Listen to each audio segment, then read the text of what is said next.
Et j'ai choisi de partir de sa prière, la prière la plus célèbre, qui est une prière justement à la Trinité de 1904. Et on va voir comment est-ce qu'elle s'adresse à la Trinité, qu'est-ce qu'elle dit dans cette prière qu'elle a écrite d'un jet. C'est vraiment un mélange du cœur, mais qui est en fait une prière extrêmement théologique pour nous aider à entrer dans ce mystère de la Trinité. Alors d'abord, qui est Élisabeth de la Trinité?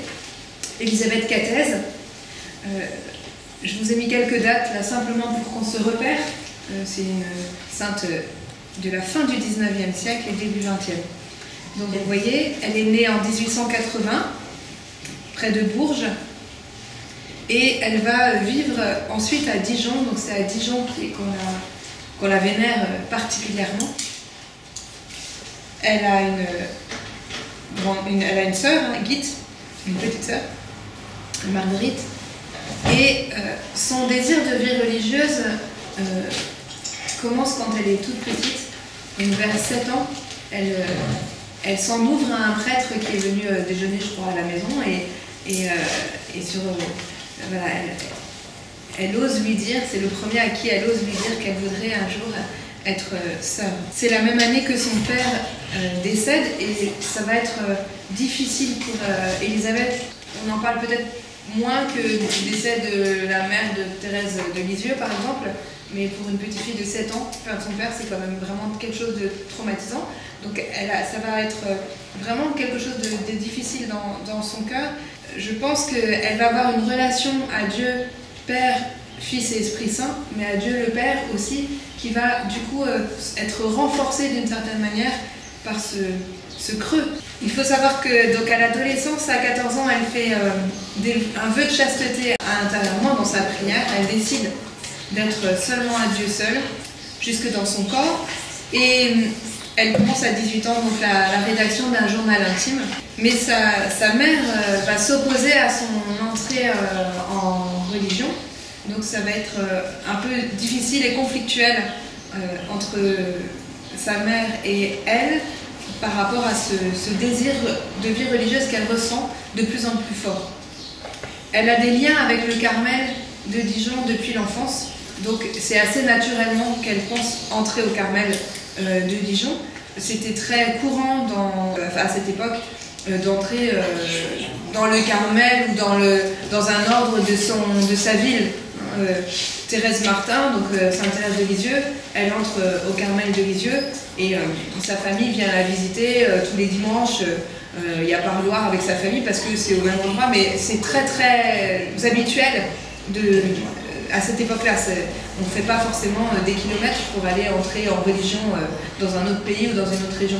Elle ne peut donc pas encore vivre ce désir, l'effectuer, mais elle va décider, avec son père spirituel, de vivre déjà de cette relation d'union au Christ dans le monde, puisqu'elle doit attendre sa majorité, dans ses 21 ans, pour pouvoir effectuer une entrée au Carmel. C'est à cette période-là qu'elle découvre les écrits de Thérèse d'Avila, et elle est très marquée par cette phrase que Jésus dit à Thérèse d'Avila: « Il faut me chercher en toi ». En 1900, c'est l'exposition universelle à Paris, donc la Tour Eiffel, tout ça, vous le savez. Elle va monter à Paris, comme on dit à l'époque, pour aller visiter tout ça.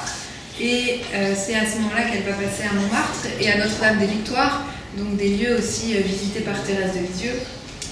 Et donc c'est des lieux emblématiques de la spiritualité dans notre ville de Paris, et c'est toujours touchant, je trouve, d'aller prier là où on sait que les saints ont prié. Alors elle entre au Carmel de Dijon finalement en 1901, et c'est l'époque 1901, vous voyez bien, loi de séparation de l'Église et de l'État 1905, donc c'est une époque un peu difficile pour l'Église dans les relations avec l'État.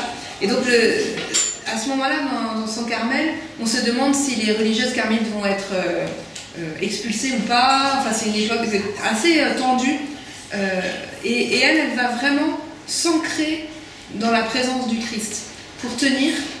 Elle ne va pas faire de la politique, Élisabeth de la Trinité, c'est pas son rayon, mais elle va vraiment tenir par la foi dans les moments qui sont un peu difficiles, où on ne sait pas si elles vont pouvoir garder la vie, être expulsées, rester là où elles sont, pouvoir continuer à célébrer la liturgie ou pas. Le 8 décembre de cette année-là, elle ne se pose pas trop de questions, elle prend la vie et elle reçoit le nom, donc Marie-Élisabeth de la Trinité, qui va être une confirmation de ce qu'elle a reçu à la première communion, on va le voir tout à l'heure. Et elle prend comme devise, voilà, Dieu en moi et moi en lui, que ce soit notre devise. La même année de son entrée donc au Carmel, elle va lire bien sûr les grandes figures du Carmel. Alors elle avait déjà lu beaucoup des écrits de Thérèse d'Avila, mais elle découvre Jean de la Croix. Elle découvre aussi Thérèse de Lisieux, qui est morte il n'y a pas très longtemps, mais dont il y a déjà la petite vie, la petite biographie. C'est pas encore l'histoire d'une âme, je crois pas, mais c'est la chronique de sa supérieure sur sa vie qui circule dans les monastères de Carmel en Carmel, comme font souvent les Carmels au moment du décès d'une sœur. On fait passer une petite notice de quelques pages sur la vie de la sœur Carmélite qui vient de mourir. Et il se trouve que la notice de la vie de Thérèse de Lisieux a été recopiée, diffusée. On en a voulu des exemplaires et des exemplaires et des exemplaires. Et c'est comme ça que ça a commencé et qu'elle a commencé à être connue. Donc Élisabeth est très marquée aussi par l'abandon de Thérèse de Lisieux, de cette toute jeune carmélite morte à 24 ans, et elle qui en a 21, là forcément ça lui parle au cœur. Hein. Elle lit aussi donc, des écrits mystiques de Catherine de Sienne, pour le coup dominicaine, et qui sont très marqués par la croix. Sainte Catherine de Sienne, le sang du Christ qui nous lave, qui nous purifie, et comment il nous vivifie. Il vivifie le corps exempt de l'Église. Ça, c'est Catherine de Sienne. Et Catherine de Sienne, c'est vraiment aussi tout le rapport à l'Église, tout le rapport à l'amour de l'Église, qui est aussi très prégnant dans notre spiritualité. Nous, à Jérusalem, on a Catherine de Sienne dans nos constitutions, à cause de ça. Elle qui est morte en disant « Je suis fille de l'Église ». Elle fait sa profession monastique en 1902. Elle fait les vœux donc, de chasteté, de pauvreté et d'obéissance. Et puis, vous voyez, 2 ans après, elle va rédiger sa grande prière « Ô mon Dieu, Trinité que j'adore ». Elle va encore lire d'autres écrits mystiques, notamment Saint Jean l'Admirable, un Rusbrock, qui est belge, et qui a aussi une très belle manière de parler du mystère de Dieu dans la lignée de tout ce qu'on appelle la mystique rhénane, la mystique des bords du Rhin. Donc avec aussi ce désir comme chez Maître Eckhart, de découvrir Dieu en soi. C'est à partir de 1906 qu'elle commence à signer ses lettres par ce nom nouveau qu'elle a compris qu'elle recevait dans la prière, louange de gloire.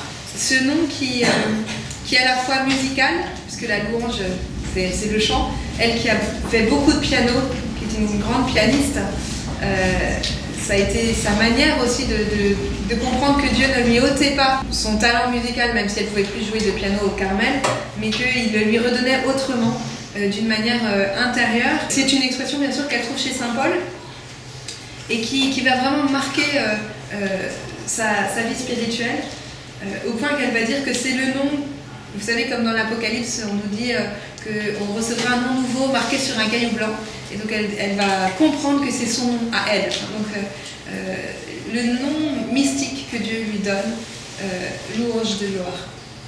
Bien sûr, elle est carmélite, et c'est cette idée de demeurance en Dieu, c'est une idée très carmélitaine, grâce à Thérèse d'Avila notamment.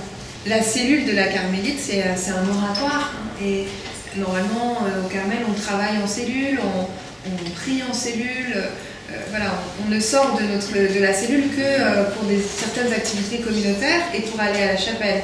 Mais sinon, il y a toute une spiritualité qui est basée sur la cellule, qui doit devenir un lieu pour nous faire comprendre la cellule intérieure, pour que notre cœur devienne une petite cellule. Cellula en latin, ça veut dire petite chambre, ça ne veut pas dire prison bien sûr, hein, ça veut dire petit, donc quelque chose d'intime.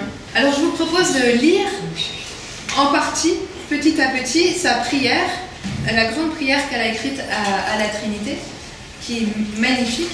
Et on va s'arrêter sur certains passages et je vais essayer d'éclairer certains passages avec des extraits de certaines de ces lettres pour essayer de comprendre cette spiritualité d'Élisabeth de la Trinité. Ô mon Dieu, Trinité que j'adore, aidez-moi à m'oublier entièrement pour m'établir en vous, immobile et paisible, comme si déjà mon âme était dans l'éternité. Que rien ne puisse troubler ma paix, ni me faire sortir de vous, ô mon immuable, mais que chaque minute m'emporte plus loin, dans la profondeur de votre mystère. Alors j'ai souligné quelques phrases qui sont les points que je voudrais qu'on garde ensemble. M'oublier entièrement pour m'établir en vous, être voilà, habité en vous, mais habiter durablement, s'établir quelque part, c'est qu'on y reste. Vous qui êtes l'éternité, comme si mon âme était déjà dans l'éternité, donc elle désire un avant-goût du ciel, et elle comprend que c'est en Dieu qu'elle va trouver ça, déjà ici-bas. Et elle lui demande donc de ne pas sortir de lui, mais d'entrer dans la profondeur du mystère. Donc vous voyez, le champ lexical, c'est ne pas sortir, mais entrer toujours plus profond, pour s'établir, demeurer, et cela éternellement.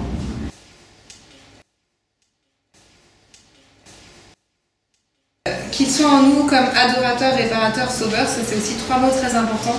Jésus qui vient adorer le Père en nous, qui prie en nous, on s'unit à la prière du Christ en nous, qui vient comme réparateur, et là on a fêté le centenaire des apparitions de Fatima, et la Vierge Marie a demandé qu'on puisse prier en réparation pour tout ce qui offense le Seigneur, et parce que tout ce qui va contre la vie, contre le bien, offense Dieu.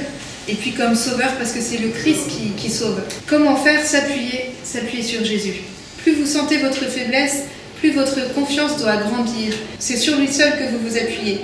Allez chercher la force près de celui qui a tant souffert parce qu'il nous a trop aimés. Elle a aussi été très marquée par cette phrase. Dieu nous a trop aimés. Dans le Carmel, il y a beaucoup moins, l'accent est mis beaucoup moins sur la Lectio Divina que dans d'autres courants de la vie monastique. Or, chez Élisabeth de la Trinité, il y a vraiment une compréhension forte de Jésus comme parole de Dieu, comme logos, comme celui qui enseigne. Ô Verbe éternel, parole de mon Dieu, je veux passer ma vie à vous écouter. Je veux me faire tout enseignable afin d'apprendre tout de vous. Donc pour pouvoir aimer comme Dieu aime, aimer de l'amour même de Dieu, eh bien, il va falloir passer par le Christ, par sa parole, et nous laisser enseigner par sa parole. Donc là, ça devient concret, c'est plus juste de la mystique. C'est pas du tout éthéré, c'est vraiment concrètement par la règle de la communauté, l'amour du prochain, par la parole de Dieu. Alors pourquoi? Parce que la parole de Dieu nous apprend une certaine intimité avec Jésus. On apprend à regarder Jésus, comment il faisait, qu'est-ce qu'il nous dit du Père, qu'est-ce qu'il nous montre du Père, qu'est-ce qu'il nous manifeste de l'Esprit Saint. Et du coup, on rentre dans l'intimité de la Trinité en lisant l'Évangile, en lisant l'Ancien Testament avec les lunettes du Nouveau Testament, avec la projection du mystère pascal dessus. C'est comme ça qu'on comprend, c'est comme ça que l'Ancien Testament prend lumière. C'est clair grâce à cette projection du mystère pascal. Lorsqu'une âme est fidèle à tous les moindres désirs de son cœur, Jésus à son tour est fidèle à la garder. Et il s'établit entre eux une si douce intimité. Je lui demande qu'il soit toujours le maître qui vous instruise dans le secret de votre âme. C'est toute la Trinité qui habite dans l'âme, qu'il aime en vérité, c'est-à-dire en gardant sa parole. Donc aimer en vérité, c'est vraiment Jésus qui nous dit ça. Si vous m'aimez, vous garderez ma parole. C'est garder sa parole, ça veut dire quoi? Ça veut dire le regarder, être vraiment fidèle à cette intimité-là qu'on découvre à travers sa parole. Et puis il y a un autre champ lexical dans la prière d'Élisabeth de la Trinité, c'est celui de la lumière.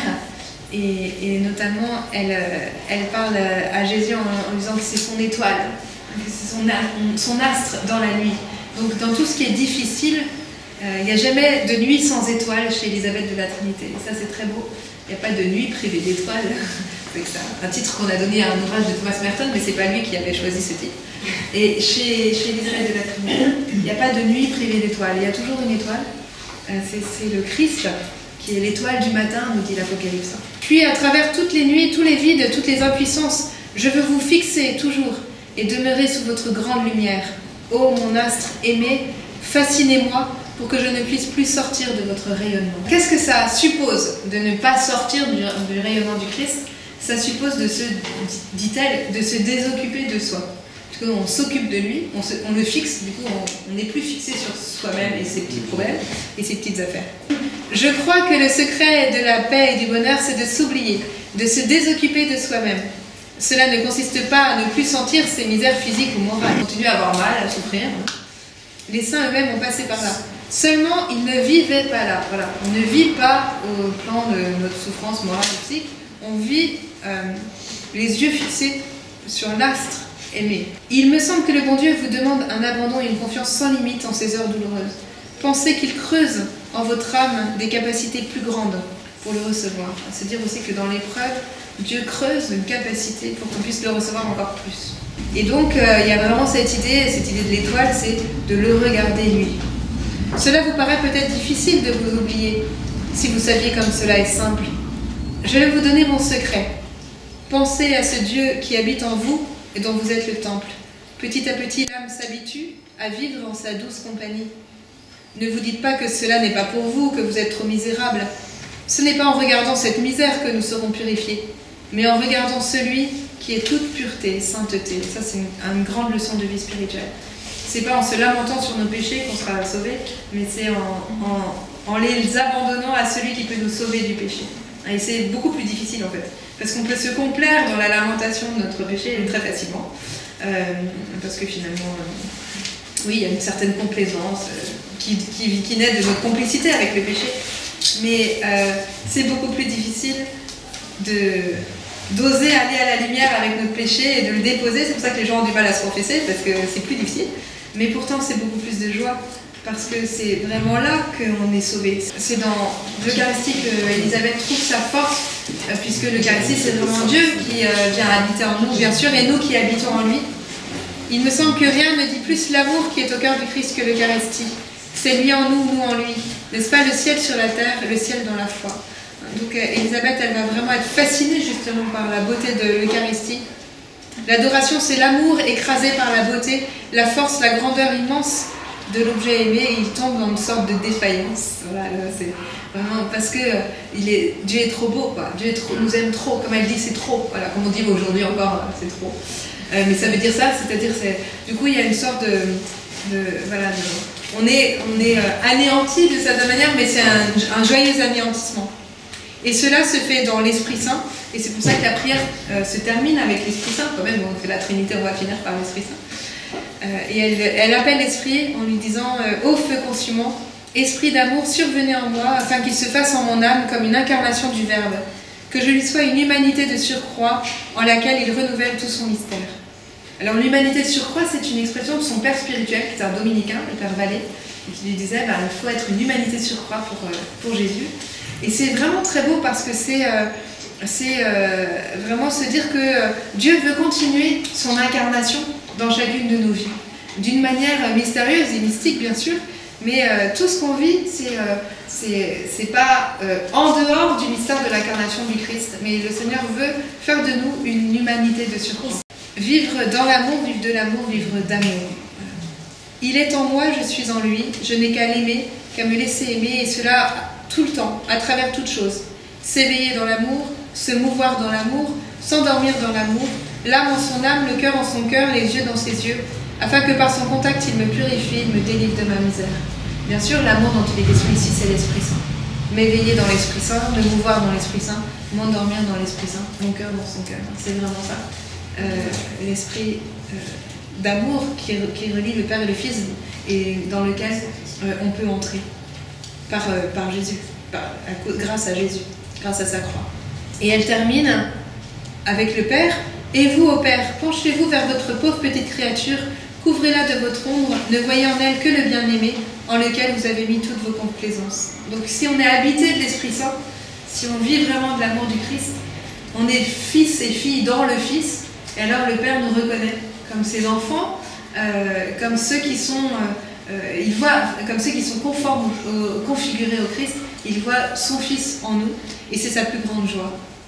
Il nous prédestinait à être conformes à l'image de son Fils Jésus, et par le saint baptême, il vous a revêtus de lui, vous faisant ainsi ses enfants en même temps que son temple vivant. Ce qui est intéressant là, c'est de voir que c'est pas réservé juste aux consacrés cette affaire. C'est pour tout chrétien. C'est par le baptême qu'on est configuré au Christ. Donc c'est tout chrétien qui a à devenir le temple de l'Esprit Saint, le temple de la Trinité. Aux heures où vous sentez l'écrasement, la lassitude, vous lui plairez encore si vous êtes fidèle à croire qu'il opère encore, qu'il vous aime quand même. Donc croire la foi. Et là c'est une photo d'elle à la fin de sa vie. Mais là c'est la fin de sa vie, vous voyez qu'elle a bien maigri. Hein. On voit qu'elle a les yeux tout rentrés. C'est le bon Dieu qui se plaît à immoler sa petite hostie, mais cette messe qu'il dit avec moi, dont son amour est le prêtre, peut durer longtemps encore. Donc elle va vraiment vivre donc, les mois de sa maladie comme une sorte de longue messe, une sorte de sacerdoce baptismal pour montrer, dont l'amour est le prêtre, dont l'Esprit Saint qui la configure de plus en plus au Christ.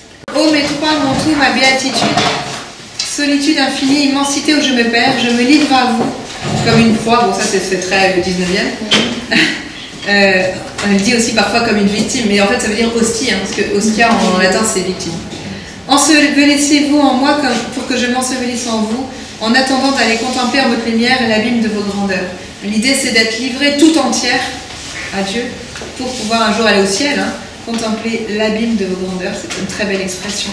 Mon tout, ma béatitude, mes trois. Qu'importe l'occupation à laquelle il me veut, puisqu'il est toujours avec moi, l'oraison, le cœur à cœur ne doit jamais finir, je le sens si vivant dans mon âme, je n'ai qu'à me recueillir pour le trouver au-dedans de moi, et c'est cela qui fait tout mon bonheur. Et puis, avant sa mort, elle a cette très belle phrase, « Le ciel, il viendra un jour, et nous verrons Dieu en sa lumière. Oh, la première rencontre, elle fait tressaillir mon âme. » Alors, je termine avec cette lettre qu'elle a écrite en 1906, donc l'année de sa mort, où elle parle à une de ses sœurs de sa mission après sa mort. Chère sœur, je serai jalouse de la beauté de votre âme, car vous le savez, mon petit cœur vous aime bien, et lorsqu'on aime, on désire du bien à l'être aimé. Il me semble qu'au ciel, ma mission sera d'attirer les âmes, en les aidant à sortir d'elles, pour adhérer à Dieu, par un mouvement tout simple et tout amoureux, et de les garder en ce grand silence du dedans, qui permet à Dieu de s'imprimer en elles, de les transformer en lui-même. Ici, vous avez une icône qui a été faite d'Élisabeth de la Trinité, donc Élisabeth avec l'icône de Ruber.